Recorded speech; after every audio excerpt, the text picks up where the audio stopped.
Hey, mighty companions, we're back again, aren't we? We're going to remember the truth no matter what. Today's Course in Miracles lesson is lesson 266.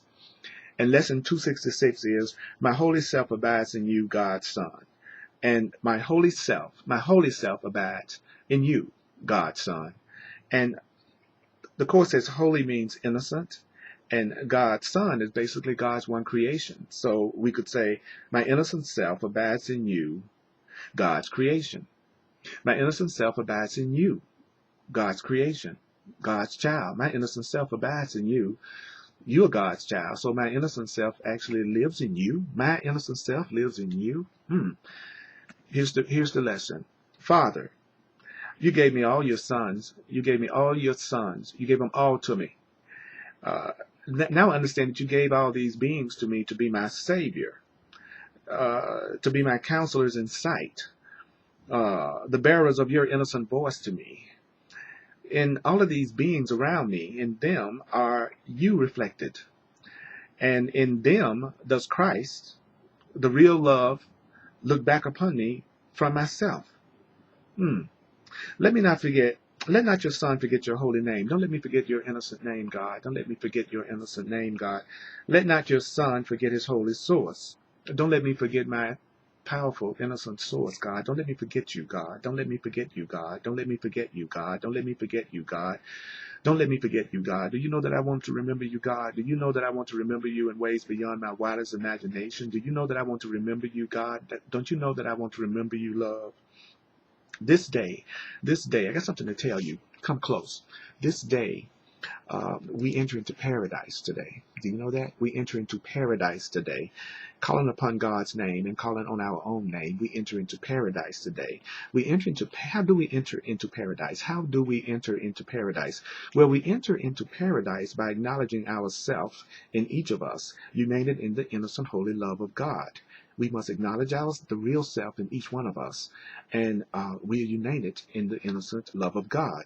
How many saviors has God given us? Look how many beings and things that are out here to save us. Look at all the saviors that God has given us. I mean, it says it right here. How many saviors God has given us? How many saviors God has given us? How can we lose the way to God? How can we lose the way to God? Come on now. How are we going to lose the way to God when God has filled the world with those who point to God? How are we going to lose the way to God when God has filled our world up with beings that will point the way to God to us? How can we lose the way when our world is full of beings that will point the way to us and give us the sight to look on them? Do you know that God has filled the world with those who point to God and given us the sight to look on those who point to God? Our world is surrounded with beings that will point us to love and to happiness. And then it tells us that our Creator has turned around and then given us the sight to see the beings that will point the way to love and God. I mean, that's incredible. So our lesson today is, my holy self abides in you, God's Son. My holy self abides in you, God's Son. My innocent self abides in you. You, God's creation. Here we go. My holy self abides in you, God's Son. My holy self abides in you, God's Son. My holy self abides in you, God's Son. Your holy self abides in me, God's Son.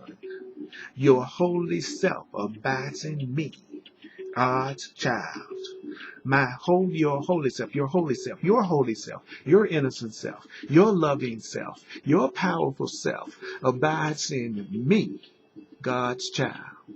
My holy self, my powerful self, my innocent self abides in you, God's creation, God's child.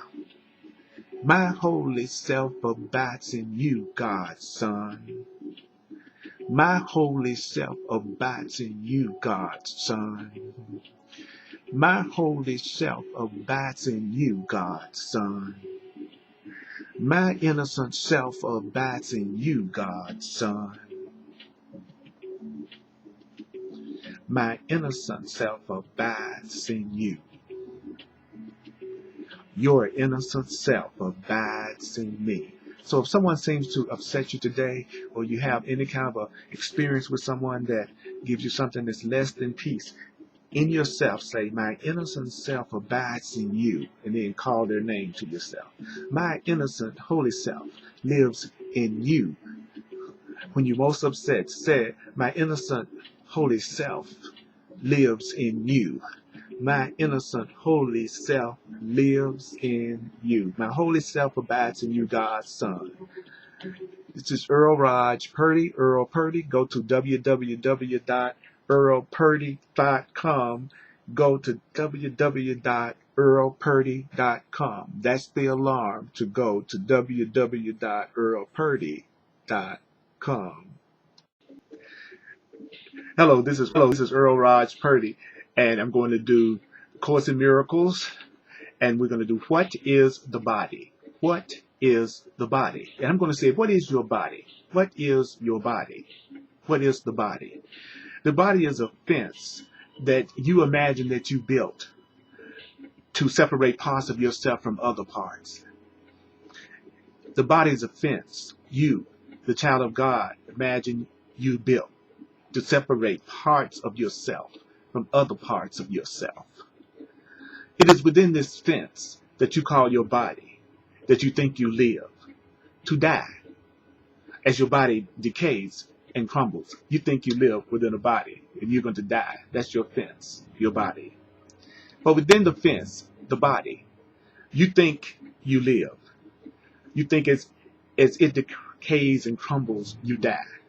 For within this fence, your body, you think that you are safe from love in your body, your fence. Identifying with your safety, your body, you regard yourself as what your safety is. So now you regard yourself as your fence, your body. How else could you be certain you remain within your body, keeping love outside, remaining in your body, keeping love outside? Do you know that the body will not stay? Do you know that the body will not stay? Yet, the fact that your body won't stay, you see as double safety. For your impermanence, as a child of God, your impermanence, being in a body that doesn't last, is the proof that your fences work and do the task your mind assigned your body, your fence, to do. For if your oneness still remained untouched, if your oneness still remained untouched, who could attack and who could be attacked if your oneness remained untouched? Who could be the victor? Who could be your prey? Who could be victim? Who could be the murderer? And if you didn't die, what proof is there that God's eternal child can be destroyed? If you don't die, what proof is there that God's eternal child can be destroyed? The body is a dream. The body is a dream. Your body is a dream. Like other dreams, it sometimes seems to picture happiness, but your experience is in your body, and your body can quite suddenly revert to fear. And do you know that fear is where every dream is actually born? Because only love creates in truth. Only love creates. And truth can never fear. And truth can never fear. Made to be fearful, must your body serve the purpose given it? It was made to keep you afraid about one thing or another, broken in two by periods in which you go to a movie. But we can change the purpose of your body. We can change the purpose of your body. And we can change the purpose that your body will obey. We can change the purpose that your body will obey. We can change the purpose that your body will obey. We can change the purpose that your body will obey by changing what we think the body is for. We can change what we think that the body is for. The body is the means by which you return to sanity, God's child. The body is the body. Your body is the means. Your body is the means by which you return to sanity, you child of God. Though your body was made to fence you into hell in fear without escape. I mean, originally, the body was made to fence you into hell without escape, yet has the goal of heaven, which is the goal of love, which is the goal of reality. That goal has been exchanged for the pursuit of hell. The goal of love has been exchanged for the goal of fear. You, the Son of God, you extend your hand to reach your brother, another, and to help another walk along the road with you. You are going to extend the hand of your body to reach another, to help them walk along the road with you. Now is your body wholly healed and happy. Now your body serves to heal your mind, that your body was originally made to kill. Now your body is here to heal your mind. But do you know that your body was originally made by the guilty part of your mind to kill your mind? Do you know that you will identify with what you think will make you safe? You will identify with what you think will make you safe. Whatever it may be that you think will make you safe, whatever it is that you think will make you safe, you will believe that it is one with you. So you believe that anything that you believe is one with you is also something that will make you safe. And anything that you believe will make you safe is something you will believe is one with you. And that explains your relationship to the body. But let me tell you, your safety lies in truth. Your safety lies in truth and not in lies. Love is your safety. Fear does not exist. Identify with love and you are safe. Identify with love and you are safe. Identify with love and you are home.